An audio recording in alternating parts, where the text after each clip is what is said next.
Recording. Okay. Welcome to part one of your ServiceNow training. So you will be trained today on incident. And Jenny will talk through what an incident is and a little bit about how it differs from the other types of tickets that we might get in ServiceNow. But an important thing for you to know is that this is part one. So you're receiving training from Jenny today, but then you'll also receive an invitation to a training from MCPS for next week that you'll again have the option to attend live or to view a recording in a self-paced format where you'll kind of get the second half of what you need in order to go live in ServiceNow and transition out of Unicenter. The other thing that I wanted to note is that it'll be a really good idea these next couple weeks to be clearing out your queue in Unicenter. Make sure that those tickets are closed out because obviously our goal will be to not carry stuff over into the new system. However, Unicenter is not being shut down right away. It will still be there. So you'll be able to close out existing tickets. But I think after you see this today, you'll be excited to not only live in just one system, the new system, but to be communicating with end users, to be closing out or resolving incidents requests in ServiceNow. So I am here, Al and Alex, who are our system admins for ServiceNow. They'll kind of be trading off time supporting this training. I think I saw Katie and Jenny Trombatori, who have been really integral in preparing kind of the next phase of training that you'll receive. So lots of folks on the call who can help out if you have questions. I'll let Jenny, ServiceNow Jenny, share if she wants questions as we go or, you know, at certain stopping points. But we definitely want you to walk away today feeling excited and feeling ready to make the transition in a few weeks. All right, perfect. Well, thank you all for joining me this morning. And like Elise said, my name is Jenny Grochet. I'm a senior training and adoption lead with ServiceNow. I have been with ServiceNow a little over 4 years, but before that, I was actually in the same boat as you all. I was a teacher. I taught middle school for 15 years. So as you can imagine, I have seen and heard everything under the sun. So I was really excited to come and work with you guys because I'm like, oh, these are my people. Like I totally get everything they're dealing with. So I'm excited to be here. One thing I do want to stress, this is your class. So if you have questions, please at any time come off of mute, ask those questions. If you don't feel comfortable coming off of mute, throw them in the chat and we will address them. What I want is for you to get the most out of this training. And the only way you're going to do that is by asking those questions that you have. And what's crazy is the question that you have, probably someone else has as well. So again, it's your class. Let's make the most of it. A couple other things about myself. I am a certified system administrator through ServiceNow, and I also hold an ITIL Foundation certification. With all of that, let's go ahead and get started talking about incident management. We're going to start by talking about your course topics and learning objectives. Today, during our class, we'll start with a high-level overview about what incident management is. We'll then go through and talk about the life cycle of an incident, and it really is broken down into 3 different phases. That's creation and classification, investigation and diagnosis, and then finally resolution and closure. Our learning objectives, you're going to define the incident management life cycle. We will locate the incident management application and understand the purpose of all of its modules. And we'll actually use the Now platform to create, manage, and resolve an incident record. So at the end of our training today, you will have seen the entire incident management process from initial creation all the way through to resolution and closure. At the end of our training, we are going to participate in an incident management practical hands-on exercise. We have come up with a scenario that probably will resonate with many of you that we're going to be using in this practical exercise. And so I'll be around if you have any questions or comments or just anything you need. If you're stuck somewhere, I'm here to help. So again, let's make the most of this. It's your class, so we're going to get started. We're going to start by an overview of incident management, but before we get started, I want you to take just a moment to review these glossary of terms. These are some of the terms that we will be talking about today during our course. So take just a moment and look at these.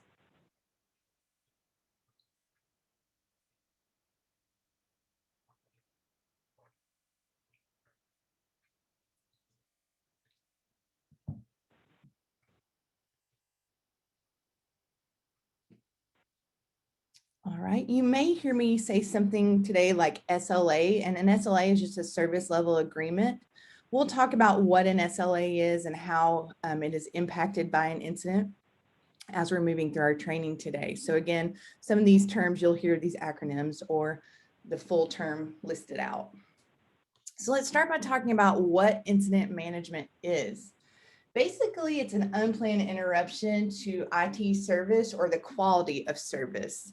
A configuration item may not yet have affected service, but it could in the future.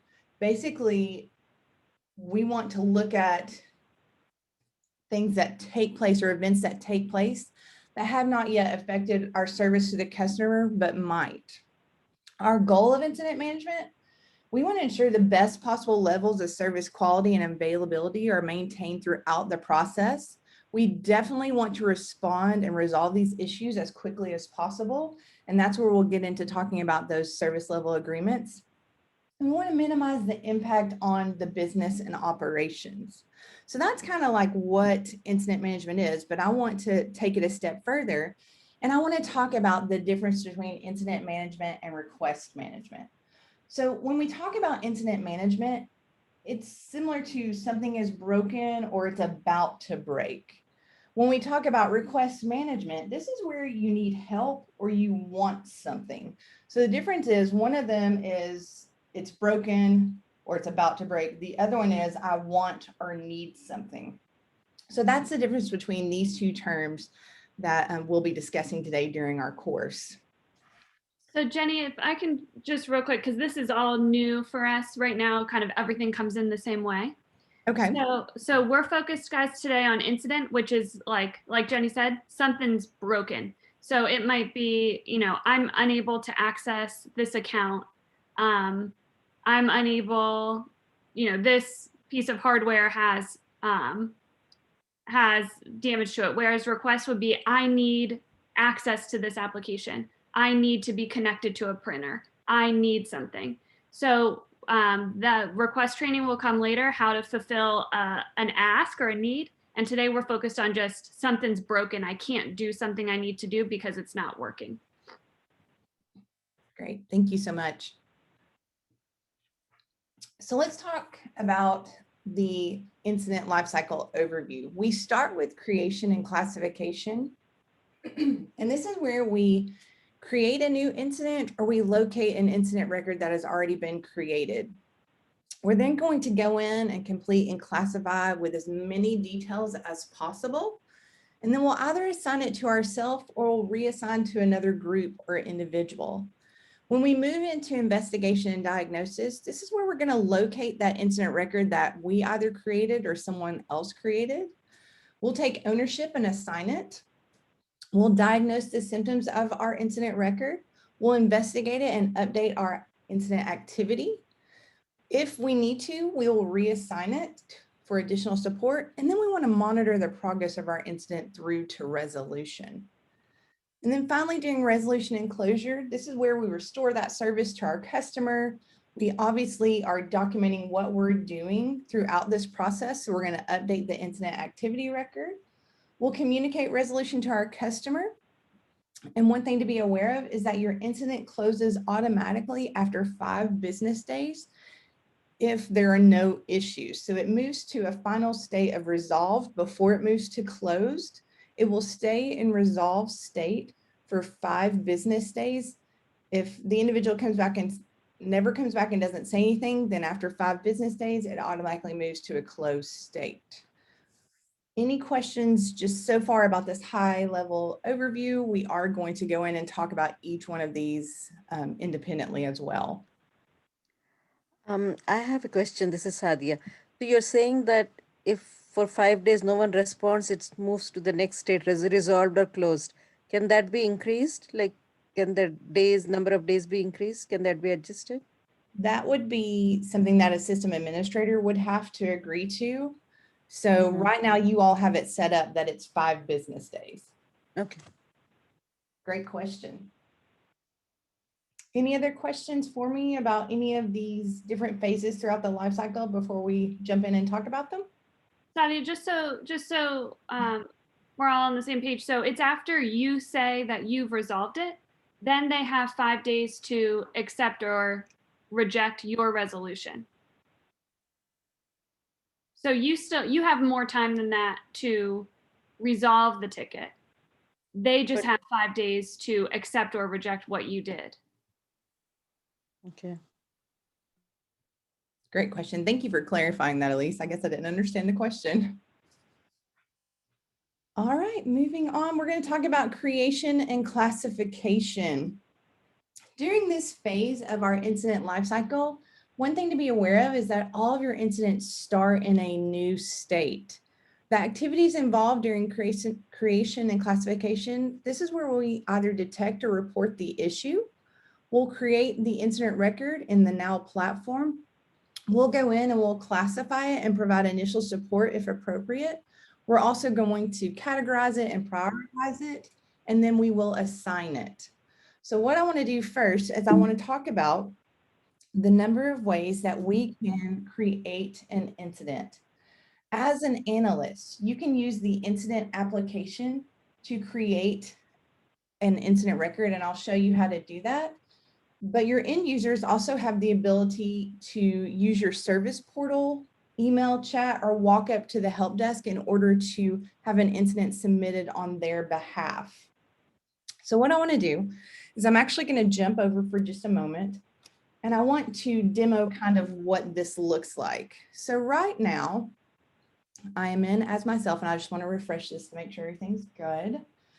So what I want to do is, as an analyst, I am going to navigate to the service portal. And the reason I'm doing this is because I want to show you what the end user view looks like when they submit an incident from the portal.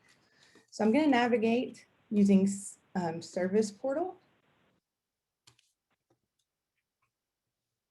And I was just using my filter navigator here at the top. You'll notice when I start to type, it will automatically break down and search the items, whether it be the application or a module containing those keywords. So I'm going to navigate to my service portal home. And again, this is where your end users are going. This is where they're going to submit an incident. So they're going to navigate to get help. Notice it says contact support to report a problem. So when we click on get help, it actually brings up a blank incident record for us. And you can see we have these red asterisks. This just tells me that we have some mandatory information that we must complete in order to submit this particular incident. You'll also see over to the right-hand side, we have required information is our service, and please describe your issue below. Again, those relate to these asterisks. One thing I will stress is that the more information, the better, obviously for you all. So if I'm an end user and I'm coming here and I'm identifying the item that I'm having a problem with, the first thing I'm going to do is select my location. Now I'm just for now selecting a random location. So again, you'll notice when I clicked on this, it brought up a list and I can scroll through the list. You also will see this magnifying glass here. If I were to click on that magnifying glass, it actually allows me to begin typing. So I could say, okay, I'm looking at my alternate program. And for those of us, Jenny doesn't obviously work for MCPS, so she doesn't have a location pre-populated, but for any other user or for you or I, it would pre-populate the location for us. Thank you very much. So next we want to identify the service in which we're having an issue with. So let's say in this example that the end user has gone to the portal and they can't connect to their remote desktop. So our service that we're going to identify for this example is going to be TS Gateway. Again, I can start typing in that field, or I could use the drop-down list to select from a list of values. So we've selected our service is TS Gateway, and then we're going to further categorize it by giving a category and a subcategory. So for this, I'm going to say that our category is applications, and our subcategory, because we're having issues logging in, I'll say login. And then we're going to describe our issue below. So I'm going to say something to the effect of can't connect to remote desktop. Okay. You'll notice that once I provide a description, that I have search results that appear below. If you see order next to an item, that is actually dealing with a request, and we're not looking at request right now. But if you see just a knowledge article here, if you click on that article, it actually will allow you to view it and see if you can possibly resolve your issue before you ever submit this particular record. You'll also see that we have the ability to add attachments. So if for some reason, if you were on your computer and you could grab a screen capture of the issue that you're having, you could add that attachment. So I'll just quickly add an attachment here. Jenny, one of the things that we came up against yesterday was if somebody has a screenshot and they just copy it, is there a way to paste it in? There's not, let me rephrase that. I don't think so. Let me try something really quick. And I'm not sure if this is gonna work, but I don't think it works. I think Okay. it's you can't unfortunately copy and you have to attach. okay. Okay, so we'll want to make sure that's in documentation. So one other thing, what I was gonna try to do is I was going to try, if I had a capture, like I'll just grab something from my screen really quick. I was gonna try something just to see if it works. And if so, then great, we'll use it. If not, we know that it doesn't work. Okay, so what I wanna do is I'm going to actually delete this attachment really quick. And then one of the features, and I've given myself a little room over here because I have this, I have my little, where did it go? It's on my other screen, of course. All right, so what I did was I grabbed a quick picture. I'm not sure this is going to work, so we're just gonna try it. So let me get this where you all can see it. But one way you can add attachments is by clicking on them and dragging them over. Now, I don't know what that did. It shows me my screenshot, but let's see if it added it. Yeah, it didn't add it. So I think the only way that you can do that is by adding an attachment, like Elise said. Now, I may be able to add my screen capture if it's on my desktop. So it shows you just a quick picture that I took. That was one way to do it. I'm not sure if that's really the direction you guys are going for, but if they were to just have a picture of the issue and want to drag it over, they can't drag it. They have to attach it from the desktop. Does that help? Or are you wanting to like put No, it? definitely. I'm just, this is Katie. I'm one of the training team for MCPS. And so we were playing with this yesterday and I just wanted to clarify that we weren't missing something. No, you weren't. So, all right. So from here, what we're going to do, as the end user, we've filled out all the information we need to, we've added an attachment. We're going to submit our incident. When I click on submit, you're going to see that a My Request page appears. This is going to provide me with just high level information about my incident. So again, I couldn't connect to remote desktop. So there's that at the top. It tells me what state I'm in new. And then I can go through and I can look at my affected user, what my urgency is, as well as other information such as here is what we said our issue was, here's that attachment, and then here's our incident record that was created for us. One other feature that end users have from the portal is that they can actually communicate with the analyst who picks up and works their ticket. So I could say, what is the status of my incident? I could say this, and you'll notice that it appears in my activity. So when we actually go over and take a look at this incident record coming up in just a minute in the platform, you're going to see that I can show you how we can communicate with analysts and end users. But before I do that, what questions do you have for me about submitting an incident from the portal as an end user? Any questions? And I'll check out the chat as well. I have one question. Okay. The knowledge base, does it get, does it get added by the resolutions, different resolutions we enter? Who maintains that, the knowledge base? So Elise, that's going to be a process question. I'm not sure of the process you all have set up Yeah. for knowledge. So we are working to load that knowledge base up with a lot of support guides and materials that already exist. So Okay. some folks on the TSS team are doing some of the NSBO stuff. Katie and Jenny and their team are loading it up with the guides that they've created for our different student systems and applications. So right now we're trying to kind of backfill, right, everything that already exists. Then as new stuff comes up, we'll work on a process for exactly what you said. You know, once we determine resolution for something, we can create a new knowledge article off of that. But excuse me, but right now we're working to kind of Okay. get it all set up to go live, and then it'll be a living thing that we'll build and build and build. Okay. And while we're here, I want to note too that we will really be encouraging end users to come to the portal to submit their incident, but they can obviously still call the help desk and they can still email the help desk.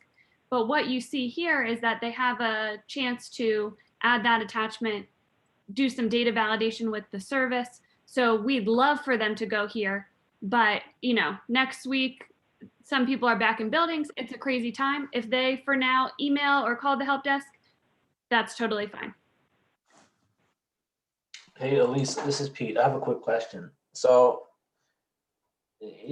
just to add on to what Sadia mentioned, as you backfill in knowledge articles into the knowledge base, if there are going to be categories, for instance, for DBIS, we probably have a handful of documents that the help desk may have that could be out of date or could be up to date. So as you backfill these things, is there a process in place that you're going to reach out to the different offices to get relevant and recent articles into the knowledge base? So we've been working on that kind of based on how contacts has been updated as we go. So anything that you guys have sent to us as new, we've included. But let's take 15 minutes, Pete, and talk about that offline. I can kind of explain the process that we're using. Okay, sounds good. And then there was one other question, Elise. Does the end user select the urgency of the ticket? They do not, but what is the process that you all have set in place when they report an incident from the portal? Does it automatically populate to 3 low? It looks like it. Yeah, you can see on the screen that you're on now. You didn't Right. select that, but it did. No. Yes, no, that is correct. Okay, all right. All right, so what I want to do is I'm actually going to jump back over to your instance and I want to locate that incident record. But before I do, I'm actually going to go in as another user. Now I will say that I have special powers. And so this is why I'm able to do this. I'm going to use a feature here at the top called your global search. This is probably one of my favorite features within the platform. It helps you quickly access records that you're looking for, or you can also search by keywords. So our incident record that I thought I copied and obviously did not, I would have put that incident record here and it would allow me to search for it, but let's do the old fashioned way and go to my filter navigator and type incident. And let's take a look at our different modules underneath the incident application. So we've got create new, assigned to me, open, open, unassigned. All right, so I'm gonna look at open unassigned because we had not assigned that incident record to anyone yet. So let's take a look at that. And then I'm gonna show you a couple of other features that allow you to quickly access information within the platform. One of my favorite features, because I am queen of forgetting to write down my record number, is you can actually navigate to the number column here. And if you right click, you can select sort Z to A or A to Z, or all you have to do is flip this. Notice when I click on the little chevron, it just flips it, sorts ascending to descending. So from here, I'm going to go in and I'm going to locate my record. So again, my affected user with my name because I submitted it from the portal. So I'm going to click on that record number. And we open up our record. And one thing I want to point out, and we'll talk about this in more details, but I just want to show you a couple of things to kind of wrap up the portal portion before we move into using your instance. If I scroll down just a little bit, you're going to see what we call your activity stream. And within the activity stream, you'll see my question that I asked, what is the status of my incident? Well, right now what I'm doing is I'm in as Beth, who is an analyst. And as I'm working this ticket and I need to reach out and let Jenny know what's going on, I can use the additional comments field, which are customer visible, to respond. So I could say something like, we are looking into it now. And then when I click on post, you'll notice that my additional comments were posted in the activity stream. Now, the reason I did this is because I want to actually jump back over. And I want to show you now that record that we were reviewing earlier. You'll see that where Beth responded is now within my activity stream of this record on the portal. So here was my question, here was Beth's response. So that's one way that you can communicate back and forth. We are definitely going to dive deeper into the different fields and how to use them. So let's go ahead and go back to our instance. And what I want to do is I'm actually going to start using the incident application to create an incident from scratch. Now there's a couple of ways you can do this. The first is you can navigate to incident and then click on create new, and it's going to open up a blank incident form for you. Or if you were to be looking at a list of incidents, like for example, open, if I click on open, you'll notice at the top we have a new button. If I click on new, it's going to open up a new incident record for me as well. So you can see there's a number of ways that you can create a new incident. You can go to create new, or if you happen to be looking at a list of records and you needed to create a new record, if I click on new, it's going to bring me to that blank incident record. Notice that some of our field values are automatically populated. For example, your number field, it's system generated, so you don't have to go in and update this. It's done for you, and it's read only, which means you can't go in and change it. You're also going to see those red asterisks. Who remembers what those red asterisks mean? Required. Yes, these are your required fields that you must complete in order to submit your record.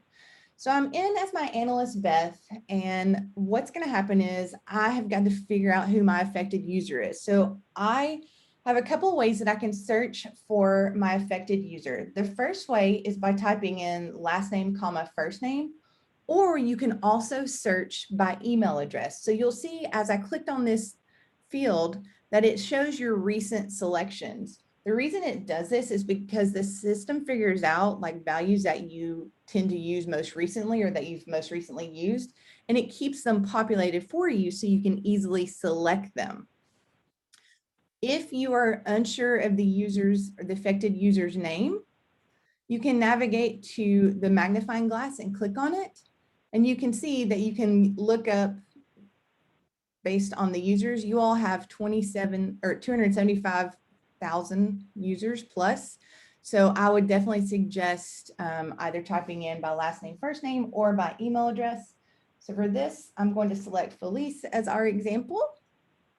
And you'll notice when I select Felice's name that it automatically populated the current location of our affected user. So again, this is a user who is being affected by your incident.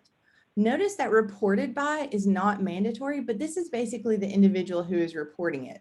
So this is where I could go in and I could add Beth into this field.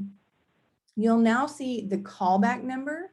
This is the callback number for your affected user. So I'm just going to populate some values here.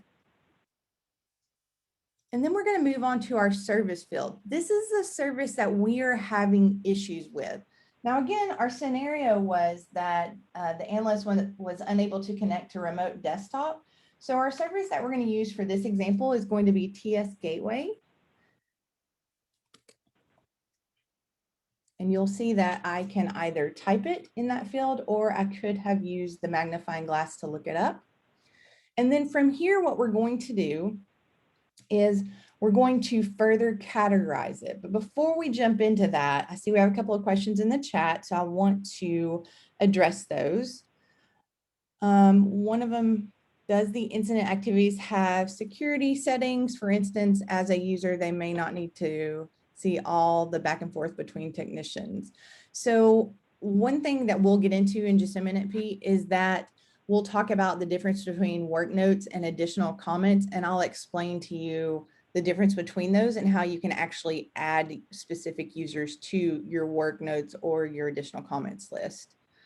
And then Elise says, if the user has more than one location, it populates their primary, but you can change it. Thank you for that. So again, it populated the primary, but we could also go in, clear this field value, and then adjust it. Great question so far. So we've talked about our service that we're having an issue with. Now we want to go in and we want to further categorize our issue. So I'm going to say that this is an application that we're having issues with. And then we're going to select login. Now, one thing I want to point out is if you select accounts, for example, and I click on this, you'll notice that we have different values as subcategories. So your subcategory values are dependent on what you select for category. So just be aware of that. So again, I'm selecting applications, and then we're saying that we have a login issue. And from here, I need to provide a short description of basically the issue that I'm having. So I'll say something like remote desktop is not connecting. You also can add additional details in the description field. This just allows you to provide more information. For now, I'm just going to say RDP not working. But again, the more information you have, the better, because you want to look at it as if I have to assign this to another individual, they have as much information as they need to get started working on this and hopefully resolving this issue. So again, more is more and much appreciated by your analyst. Any questions so far about the left-hand side of our form?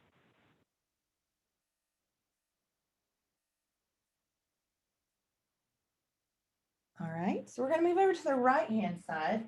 And we'll start by talking about your contact type. Remember earlier we talked about there's a number of ways that end users can reach out to have an incident submitted or created on their behalf. So these are just a few of them. For now, I'm going to select phone because we're going to pretend like, hey, Elise called us and told us she was having this issue and she reported it. And now we're creating an incident. So she's called the service desk or the help desk. So we selected phone. You'll notice that your incident is in a new state. This will not change until the incident is assigned to a user. So again, we'll point out in just a moment when we go through and talk about assignment group and assigned to, we'll talk about how once we save our record, our state's not changing, but as soon as we go in and assign it to an individual and save it, it will update to a different state. So we have impact, urgency, and priority here. One thing I love about these fields is that you can hover over them and it basically gives you the definition of what it means. So basically impact is just the measure of business criticality of the affected service. So how much is it impacting the business? Urgency is basically how fast do we need to go about resolving it?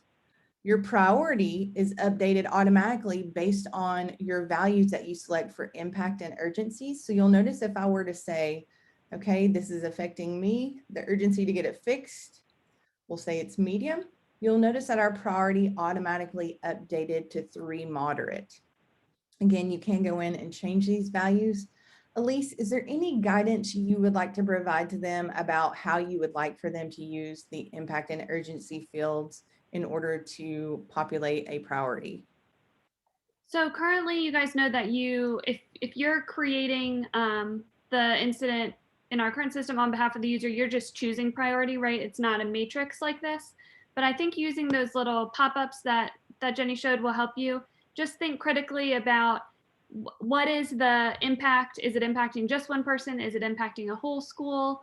Is it impacting the whole district? And then think about that separately from urgency.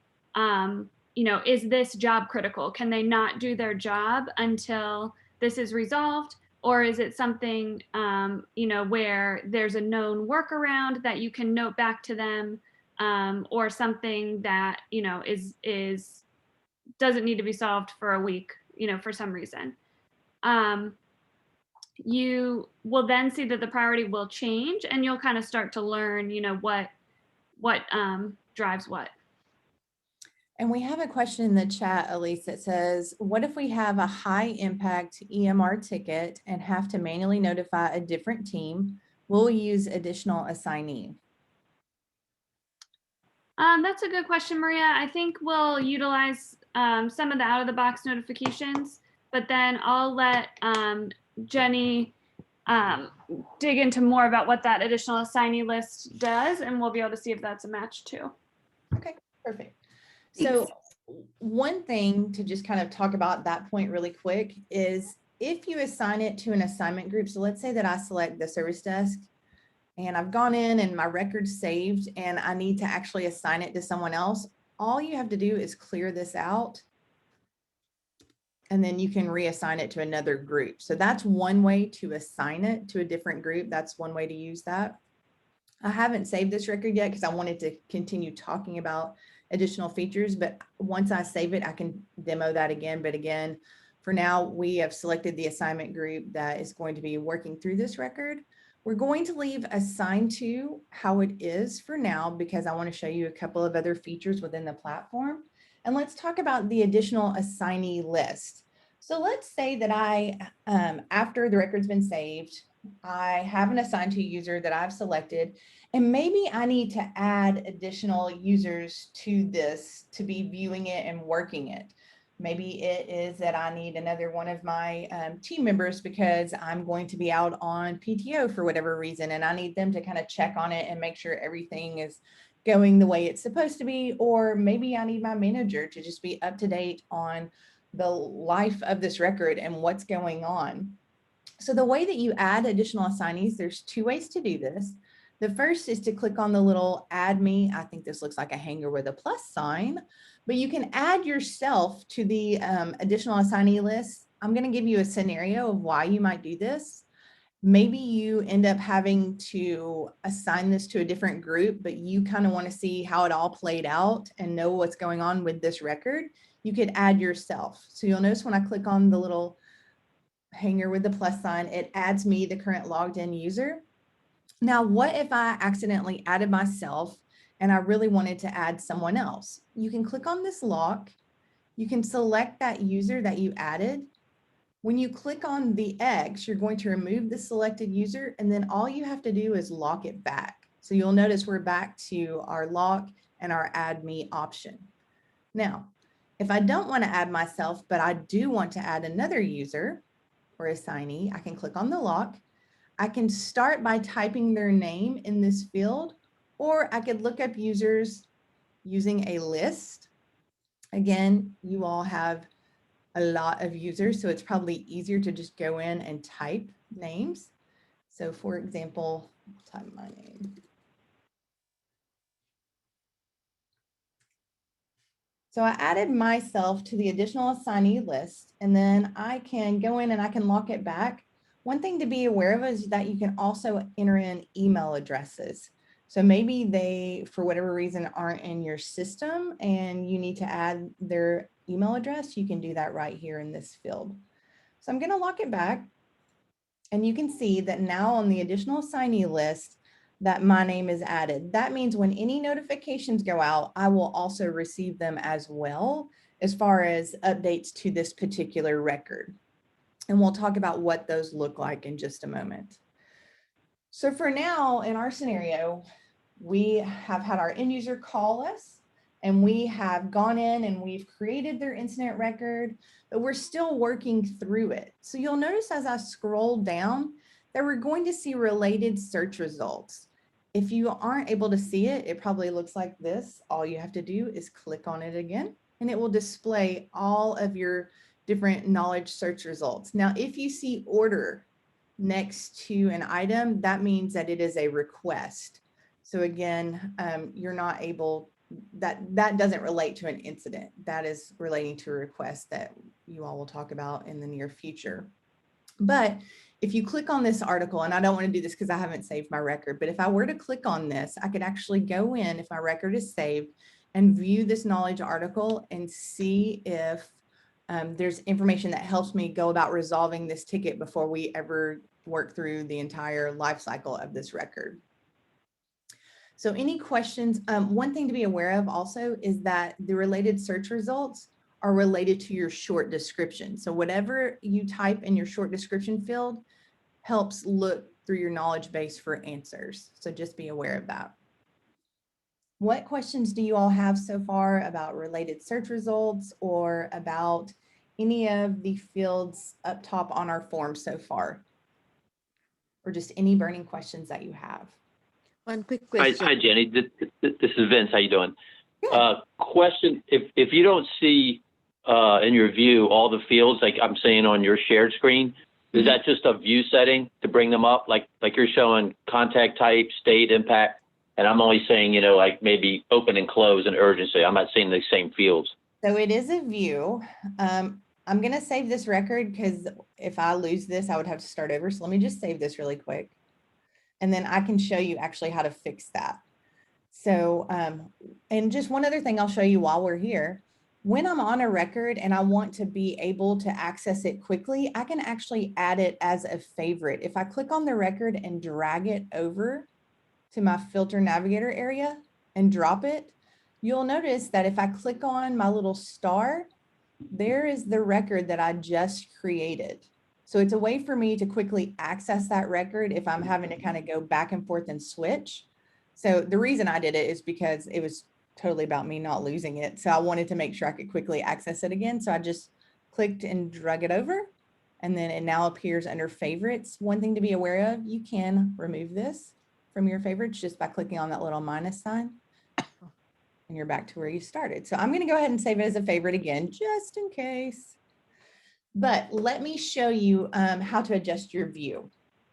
So if you go up to the top where your name is and you click on the little arrow or the chevron, you're going to go to profile. And then from profile, you should see something that looks like this. It may look a little different. You're going to click on, I like to call this the hamburger, but it's the additional actions menu. If you click on it and navigate to view, Elise, what view do you want them? Do you want them in default view, self-service? I'm not sure what view you all prefer. I know I'm in self-service. Maybe check it and see if self-service works for you and you're able to see all the fields. Yeah, View's not an option for me anyway. so I'm in self-service. I impersonated Vince and I'm replicating what he's seeing. So it might be a role setting on our side that we need to work out. Okay. So Yeah, I was going to say I don't see the view. The view's not showing on ours. okay, so it sounds like it's roles instead of just your profile. So what I showed you is one way to go about resolving that issue. And so basically you could go in if you could see view and you could select a different view so that you could see all those fields. But it sounds like it's more of roles that need to be assigned, which is above my pay grade. But your system administrator will take care of it. Yeah, Alex, I'm going to send you a chat. Okay. All right, so sorry I can Thank resolve you. that. Sorry I can resolve that issue for you, but we're working on it. Great question. I know we had one other Thank you. question. I know one other person came off of mute and said that they possibly had a question. Yeah, my question is regarding when you assign someone to a ticket, do you always have to lock it? Does submit, does the lock and save? So when you have to, when you're adding them, whenever there's a lock, you have to lock it back to save it. If you don't, it won't save it. Okay. Great Just question. for an additional assignee, not for the sole assignee. Right, Okay. right. Yeah, just for anywhere where there's a lock. So additional assignee, and then we're going to talk about it in just a moment when we get to your watch list and your work notes list. Both of those, you have to go in and lock it back to save it. Which leads me into a great segue. So we're going to move in and talk about your notes section. We want to talk about your work notes and your additional comments. If your view does not look like this, let me show you how to make it look like this. If you go over here and click on the little icon, you'll notice mine says show one journal field. So your view may look something like this. And it is asking you to switch back and forth between your work notes and your additional comments. Notice that when I click on it and click off, it changes. If that is too big of a pain for you, which it is for me, I always go over and click show all journal fields so that I can see my work notes and my additional comments in the same area so that I don't have to click back and forth. Now, let's talk about the difference between your work notes and your additional comments. Earlier, someone asked, where do we put the technical information that we need to provide to other analysts or other assignment groups? That is where your work notes come into play. Work notes is where you add anything that you are doing within the record for other users who have access to this environment.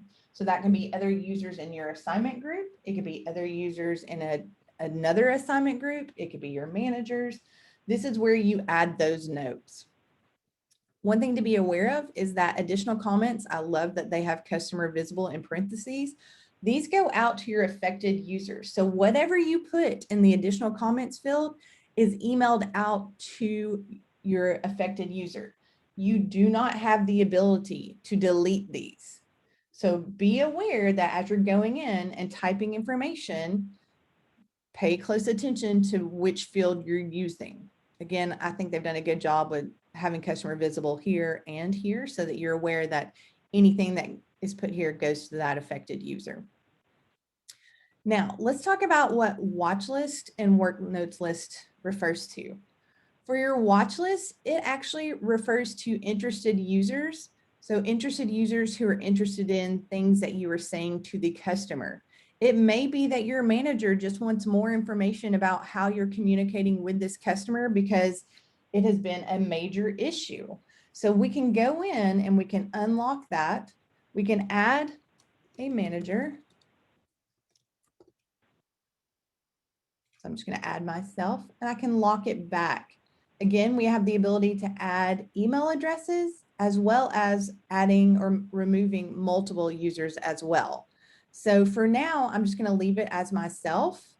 When I lock it back, you'll see my name appears next to watch list. This means that anything that Beth sends to my affected user will not only be emailed out to the affected user, but it will also be emailed to me.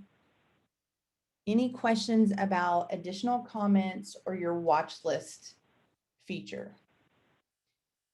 In the additional comment section, if you don't click post, then the others will not see comments. Is that correct? So what will happen is you could add additional comments.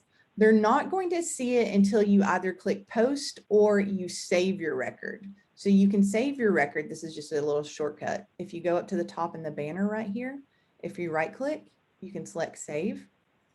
Or if you go over to the additional actions menu here, if I right click, I have the option to save there as well.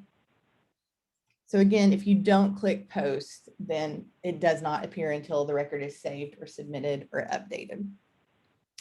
So with our work notes, again, this goes back to internal audience. So other members in our assignment group or other members, other assigned to members that have access to this environment. Anything you put here is saved in our record within the activity stream. If you add a user to the work notes list, for example, if I go in and I add, I'm just going to type a random name and hope it pops up. Okay, let's just add this person. If I add them and then I lock it back, you'll notice that this user will now receive any notifications within the work notes list. So anything that's added here, they will also receive an email with these notifications. I'm going to delete this for now because you guys actually have these live right now, so they will get those. I learned that yesterday. All right, so right now, what questions do you have for me about your work notes or additional comments or adding users to your watch list or work notes list? Any questions about any of those features yet?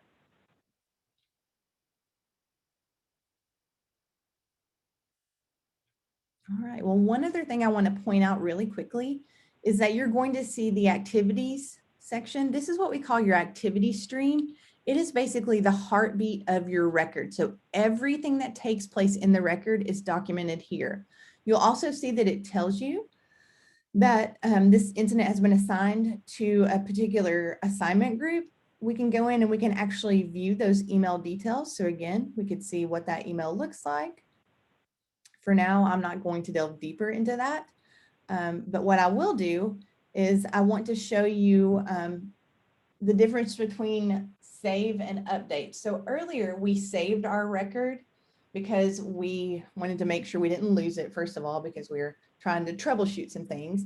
And you'll notice that our state is still new and we don't have an assigned to user.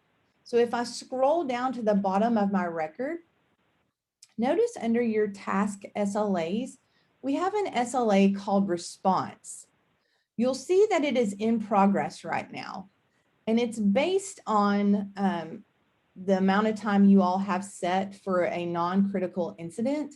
So basically it appears to be about 3 days that you have to respond. So in other words, assign it to an individual. So right now, because it's not assigned, it is in progress. You'll notice in just a moment when we go in and make the assignment that this will actually be in a stage of completed and another SLA will appear, and we'll talk about those. So very quickly at the top earlier, you had the submit button, and because we saved our record, the submit button actually turned into update. What update does is it allows you to save your record, but it takes you out to a previous page that you were on. So if I'm continuing to work on this record, one of the features that I would suggest is using that right click and just saving, or navigating over to your additional actions, right clicking and selecting save. If you're done working on this record and you have another call and you've got to create another incident, if I click on update, notice what happens. When I clicked on update, it brought me back to a list of different records.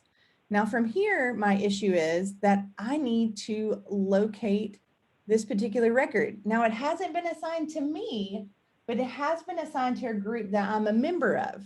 So what I want to do is I want to get into the investigation and diagnosis piece of the life cycle. So what we're going to do as Beth is we're going to navigate using our filter navigator. We're going to navigate over to my group's work. Whoop, if I could spell. And you'll see under our service desk application that we have my group's work. This is a module that allows you to locate work that's assigned to your group, but not yet assigned to an individual. I would highly suggest marking this as a favorite. That way, when you're under your favorites here, you can quickly access that. So when I click on it, you're going to see a list of all of the records that are assigned to me, or excuse me, assigned to my group, but not yet assigned to an individual. So there's a couple of functionality pieces that I'm going to share with you just to make it easier for you to go in and locate that record.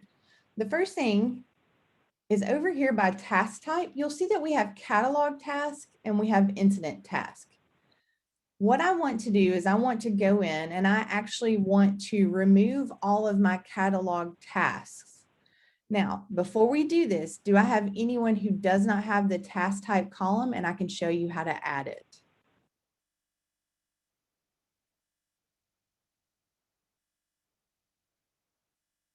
Okay, so I think we all have it. So with task type, because I'm only looking at incidents, I'm going to right click on catalog task, and you'll see we have the option to show matching or filter out. I'm going to filter these out because we're not working with requests right now. We're working with incidents. So when I click on filter out, you'll notice that now I'm able to view these 9 incident records that are assigned to my group, but not yet assigned to an individual. Now, silly me, I did not write down my number. So I can go in and I can sort Z to A.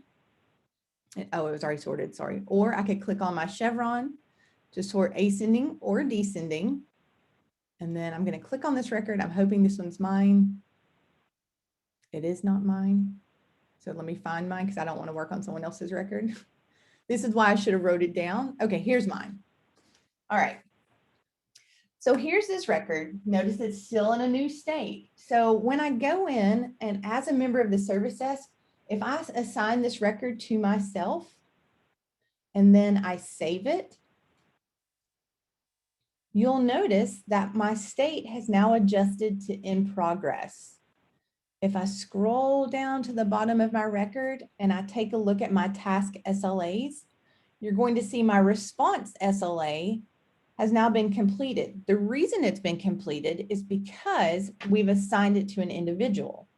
Now you'll notice that your resolution SLA is in progress. That's because we haven't resolved this incident yet. So now what we're going to do is we're going through that investigation and diagnosis phase. So as an analyst, before I move forward with investigation and diagnosis, what questions do you have for me so far about locating your work or locating your group's work? I know I showed you group's work. Let me show you your work. So I know that we assign this to myself, Beth, because that's who I'm in as. I'm going to click on update, and it's going to take me back out to my list of records. If I, as an analyst, want to locate my work, I just type my work into my filter navigator, and underneath the service desk application is the my work module. I'm going to go ahead and click that and add it as a favorite. So now you'll see there's my record, here's my group's work and my work. I can click on service desk my work, and it's going to take me out to my records that are assigned to me, the current logged in user. There is another way to locate your work. So if we're in the incident application, notice that we have assigned to me. So maybe I want to use assigned to me instead. When I click on this module, it's actually going to show me all of the incidents that are assigned to me, the current logged in user. The reason this list looks a little different is because our breadcrumb says the state is not resolved. So because these are not in a resolved state right now, that's why we only see 2 records versus what we saw when we looked at my work.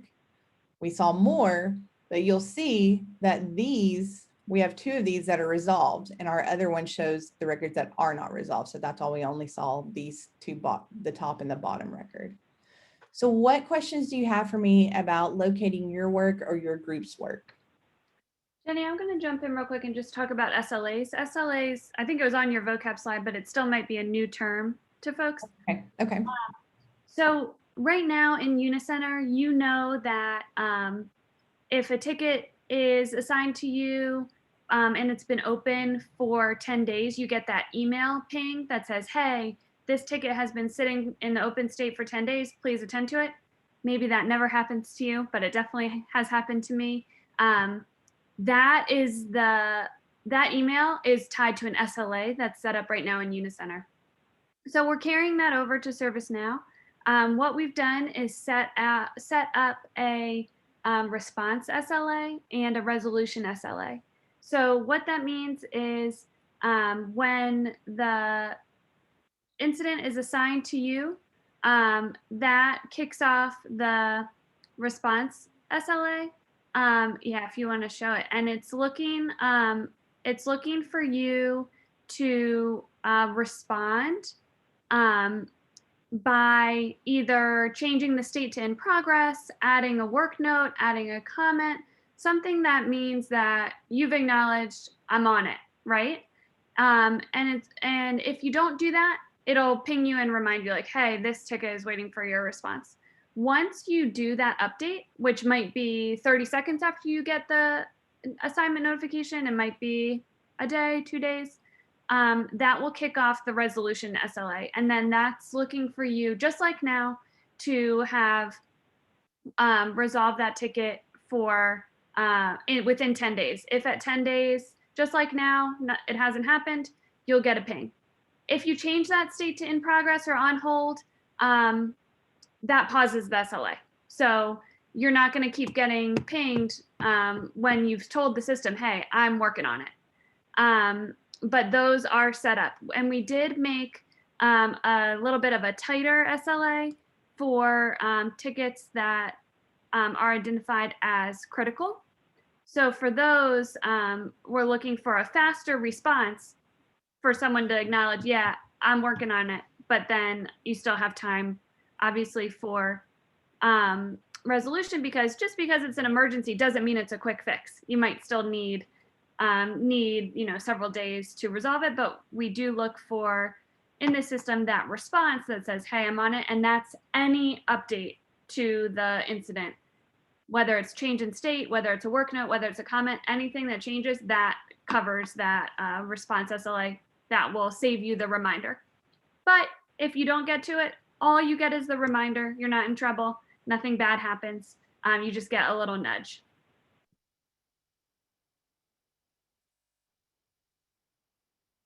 And it looks like we have a question in the chat. If we change the resolution in progress, etc., how many times can we do the update after the SLA notification?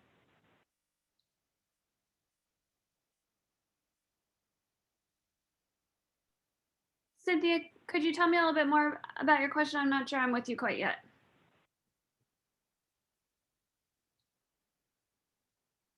You just mentioned about the SLA will send a notification saying, like a reminder. Mm-hmm.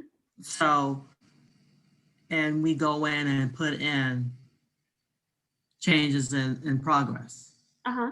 How many times can we say, you know, change in progress or give an update and all that? Is there a limit on how many times we can? No, you can make as many changes as you want, but once you change it to in progress, it's going to leave you alone. It's not going to Okay. remind you anymore because you've fulfilled that SLA. You've changed it. So it knows you're paying attention to the ticket. So it can be there for X number of times. Okay. Yeah. On the sheet. Thank you. And just one other thing, just to point out again, anytime you do make those changes, it will be noted in your activity stream. So notice that there's a note that we went from new to in progress, and that's because it was assigned to Beth.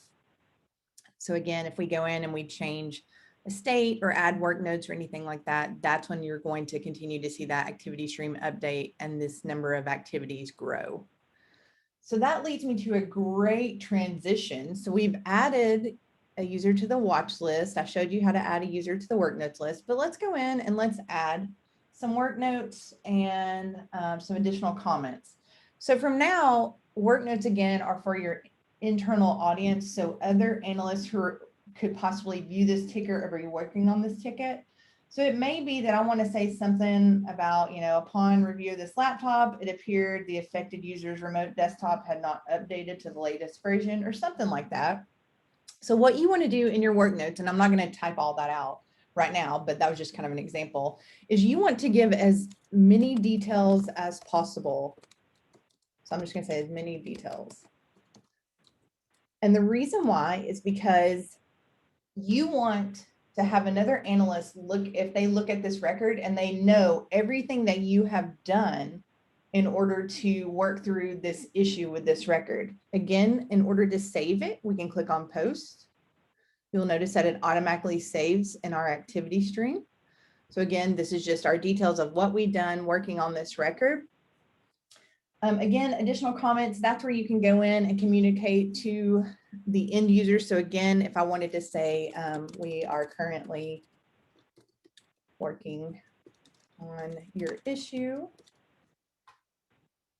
When I click post, it's also going to appear in my activity stream, and then a message will also go out to the other user who is on the watch list, as well as the user listed in your affected user field.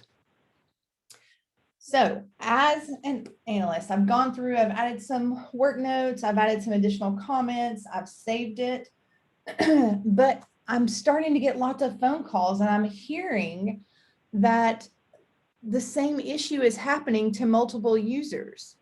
Well, what I want to do is I want to create what we call a parent-child relationship.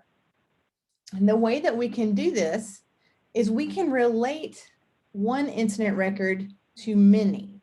And the reason we would do this is because if you have 10 calls and they're all about issues with this remote desktop, you want to relate these together so that when you add additional comments or you add work notes to the parent, those also trickle down to the child. So the way that we do this is by navigating to the child incidents. When I click on it, because we've already heard that we're having lots of incidents that are being reported about this issue, I'm going to click on edit for now. The reason I'm going to do this is because this brings up a filter option. And what I want to do is, based on all the calls I'm getting, I'm hearing that my category that I'm having an issue with is my applications. The subcategory is going to be login. So I'm going to create some filter conditions to view different incident records here that I can relate to my parent. So what I'm going to do is I'm going to start with category. And again, these are based on all of the fields on your incident record. So I could go in and I could look at assignment group. I could look at assigned to. I could look at a bunch of different values, but the ones I'm choosing to focus on are going to be category, subcategory, and some other information. So we're going to say category is applications because that's what we are working with. If I want to add additional filter conditions, when I click on and, you'll notice that we have our field, our operator, and our value that we're going to select for our filter conditions. I'm going to say that I was also looking at our subcategory, and we knew that we were dealing with login. So I'm going to type login. And what I can do is I can click on run, and it's going to show me all of the different records in the system that have a category of applications and a subcategory of login. So when I click on run filter, you'll see, and I didn't have the exact count, but we still have quite a few records. So maybe I want to break it down a little further, and I'm going to add another filter condition. When I click on and, let's say that I only want to see active records right now. I'm going to type in active. And then is, and then we have true. The reason I'm keeping it as active as true is because I want to be able to see all of our active records. Now we're going to see if this updated, because some of these records may already be resolved or closed. So when I run my filter again, you can see their list shortened just a little bit. I could keep going in and drilling down further and further, but I'm okay with this list of records right now. So again, I have found all of the incidents that have been reported where the category is applications, my subcategory is login, and active is true. I could even take it a step further and say, and we could take it to your state. And maybe I want it to is not, actually I'm going to say is not one of, and I'm going to select resolved and closed.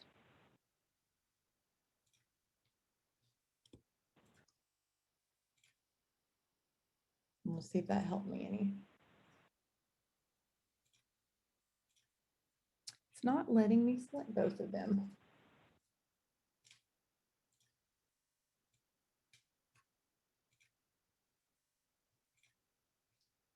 For whatever reason, it wouldn't let me select both of them. So I'll adjust this just a little bit and just add that. So state is not closed, and we'll say state is not resolved. Okay, let's see if this updated it. It's gonna be sad, it's not gonna update probably. So it looks like it really didn't update a whole lot, so that's okay. But what I want to do is I'm going to select the records that I want to relate to our parent. Now you'll notice when I click on these records that it provides me just some basic information about that record. I have gone in and created all of these filter conditions so that I can really dig into what I'm looking for. So for now, I'm just going to, for example, I'll select two values.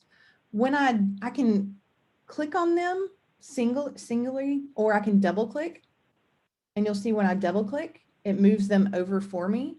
If I don't want to do that and I want to just click on it and then move it over, I can use these little arrows to add it. And then what I'm going to do is I'm going to click on save, because what this is going to do is this is now going to relate the parent record to these two children records. And again, the children are experiencing the same issue as my parent. So when I click on save and I scroll down to the bottom, there's a couple of things I want to show you. You'll see under child incidents, you can see that we have these two incidents. We're looking at issues with remote desktop. If I'd gone in, you'll see our category that we signified earlier was applications. So this now shows 2 incidents that are related to this record. The reason I do this, and I hope that I don't mess someone up who's in here playing as I'm playing, it looks like I may be, so please don't hate me.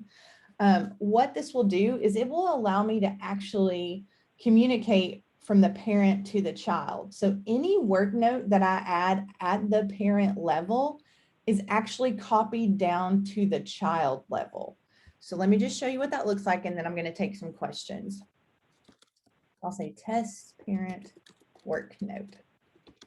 Once I click on post, you'll see that it shows me in my activity stream that I have my test parent work note. You're also going to see that the 2 records that are the children, that information is right here for us.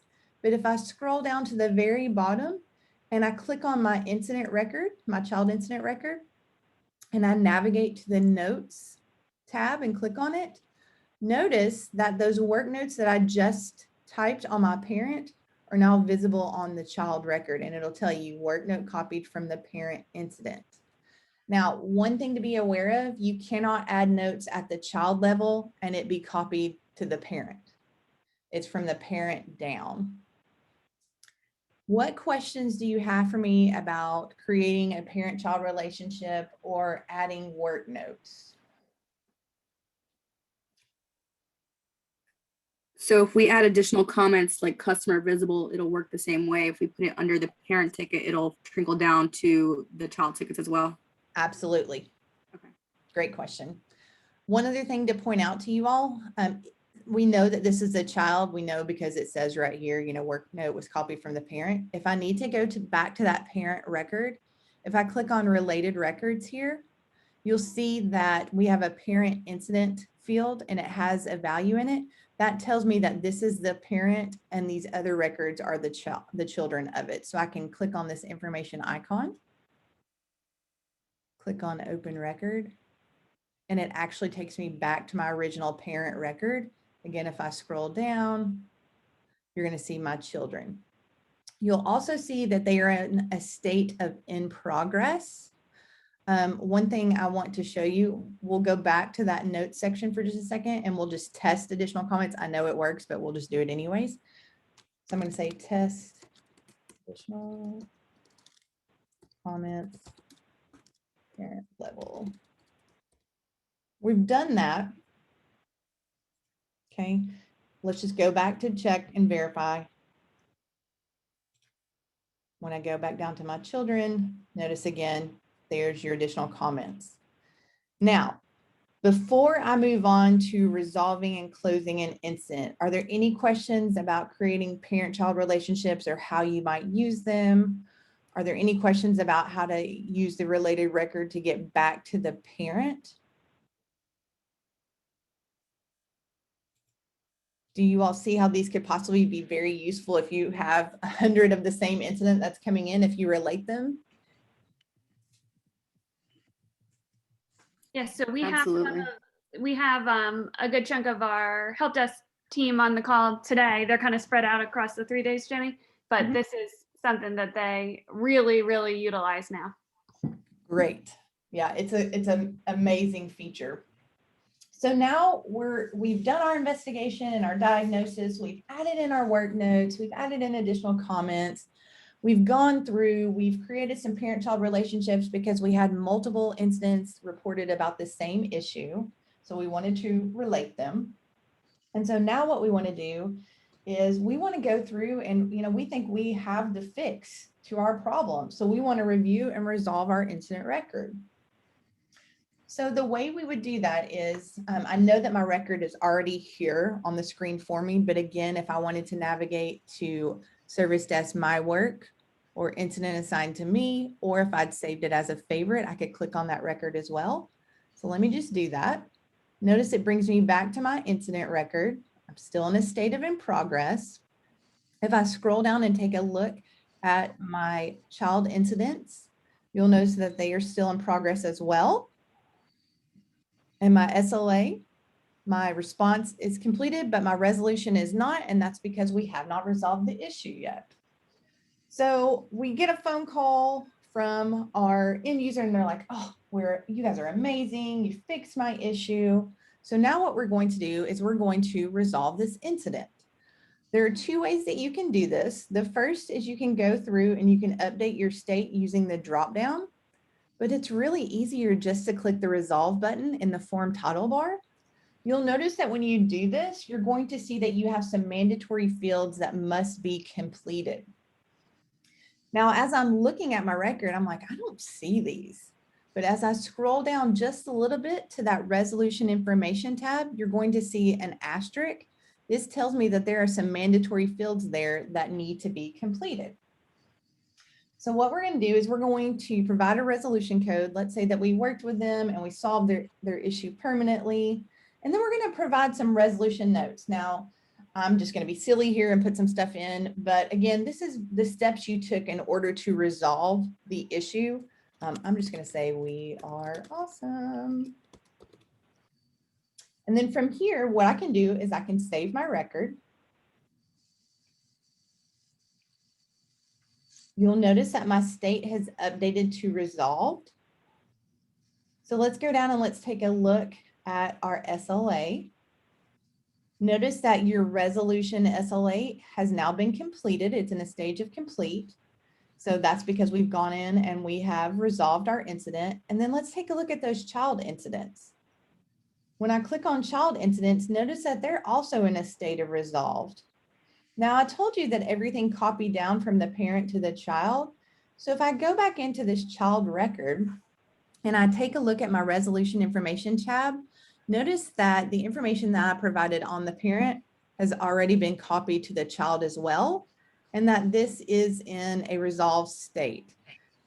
Now, earlier we didn't assign it to ourselves, but again, the way to make this totally work is to go ahead and have it assigned. So I could go ahead and assign it to Beth if I wanted to.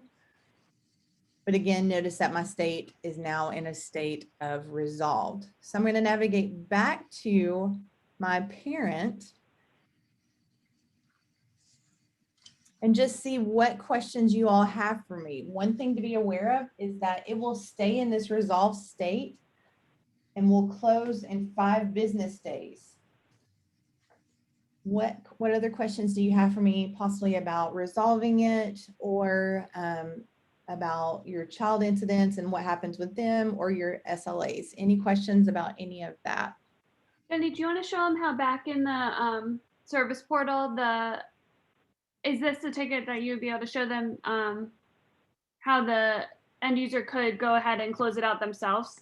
Like if they decide that it's good to go? It is not, but let me see if I can access that record really quick. Not a problem at all. Okay, let me just locate this record. I did it again. I hit the wrong thing.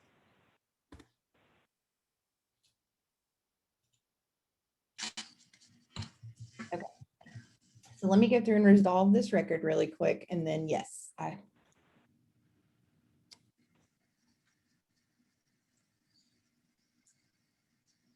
that's not my record.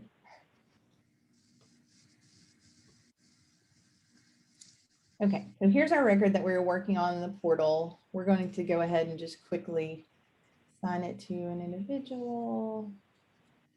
We're going to save it. And then I'm basically, obviously we would go in and add work notes and additional comments, but I'm just going to go ahead and click resolve.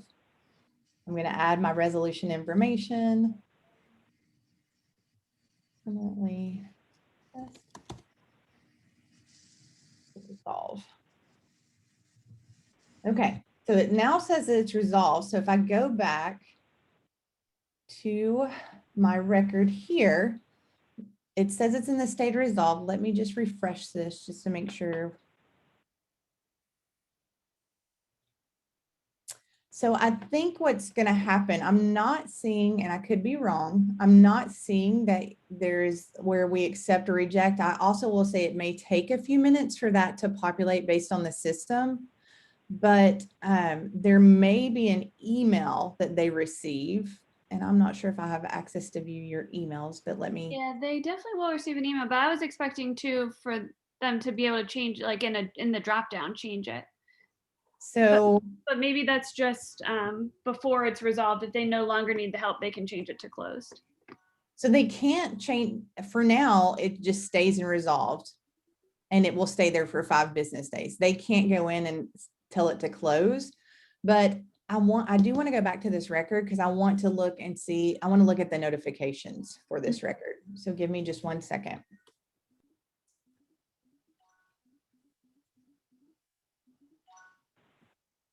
Okay, so here is the email notification that goes out. So let's take a look at this. So this is what they will see. It tells them that it automatically closes in 5 days. I'm going to check this and just see if it lets me what it does for now, if that's okay. Take me to the incident. So I'm not seeing where they can accept or reject, but I'm wondering if it just comes a little bit later on, like if we're just a little bit faster than the system right now. Because sometimes the next notification will be that the end user will either accept or reject. What I can do, Elise, is I can open my personal email because all of this is being sent to me anyways, and see if it sent me something. If you want, I don't care one bit to just try it and see. I don't think we need to go too off track. Okay. I think them seeing this that the end user gets is helpful. Okay, perfect. I do have a question about the parent-child tickets. So what happens if a resolution is rejected, even if it's the parent, or let's say one of the child tickets, the resolution didn't work for them? Does the request get reopened? How do we reopen just like a single part of this? Great question. So let me actually go back to our one that we've worked on. So with this, what would happen? Like, so let's say that someone goes in and they're like, oh gosh, like I don't feel like my issue was resolved. I want you to open my record back up.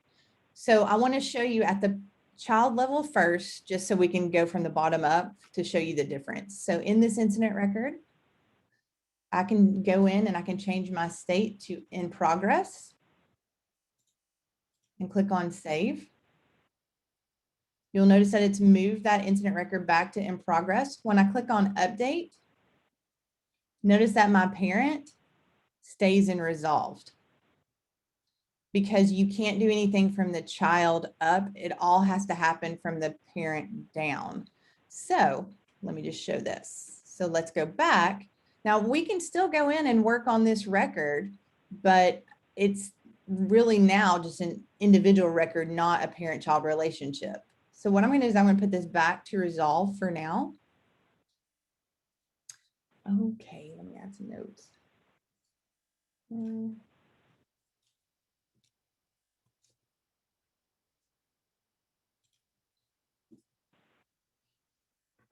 So I am at my original record.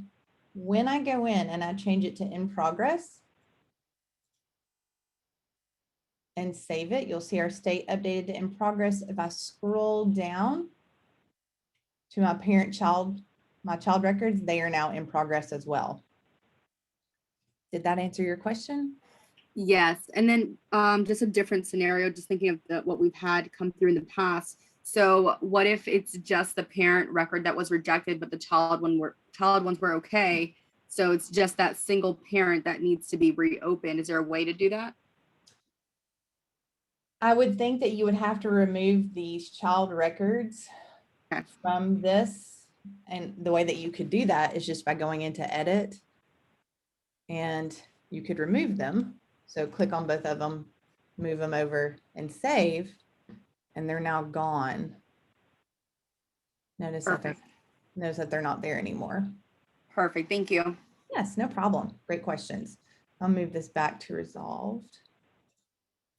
All right, what other questions do you all have for me about investigation and diagnosis, resolution and closure? Any questions for me before you all get started on your practical exercise? One other thing I will show you while we're here, in the additional actions menu, if I click on it, you'll see that you have the ability to copy an incident. The reason I might want to do this is because let's say that an incident is closed or it's in a resolved state, but it's like a repeat incident of what we're hearing and seeing, like we're just getting a ton of calls about it. If I click on copy incident, it's going to open up a new incident record, and you will see some of the information has been copied over. So our category and subcategory were copied, our short description and description, our assignment group. Your impact and urgency automatically default to 3, so you can go in and change these. It does not copy any other information except for information at the top of your form. So don't think that it's going to copy like your work notes or additional comments or anything like that. It doesn't do that. Okay. All right. Any other questions before I get you rolling on your practical exercise? Alex, could you just confirm that the groups, the AD groups now have the ITIL role, because they'll need that to do the exercise? Yes, I update everyone on that group with the ITIL role. They will have to sign out and sign in again to reflect the new role. Okay, thank you, Alex. If Mhm. you log out and log back in and you're not seeing what you need to see, please let us know. And just for those of you who may not know how to do that, click on the little chevron, click log out, it will log you out and take you back to a different page. With that being said, you're going to be working on your practical exercise. We're going to go through, you're going to do same scenario. You're going to create an incident, you're going to investigate and diagnose it, and then you're going to review and resolve it. After that, I have one other little assignment for you. Using the chat, please list any questions you still have that we need to address before the end of our training. Any questions that you might have, that just burning questions that you just want us to answer, we would be happy to do that. Please place those in the chat and I'll be taking note of those. Also, there is a class survey. I know how much people love surveys, but if you wouldn't mind completing this, this just tells me how to improve my craft. So good, bad, ugly, I appreciate any and all feedback. I've even made it easy for you and created a QR code so you don't have to go and type in that URL. If you don't want, you can just scan it. And my name is Jenny Grochet. I am your trainer for today. And yeah, I'll be checking back in. Is there anyone who does not have access to their practical exercise and needs help getting access to it? The practical exercise is in the Canvas course. Okay, thank you so much. I think that Katie is the module called training materials. Yes, and it should have the presentation slide deck, and then you should see the next page would be the practice exercise. Perfect. Thank you so much. So I will let you all get started and I'll check back in just a few minutes.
Just checking in to see that everyone is able to access the exercise and that you're not having any issues.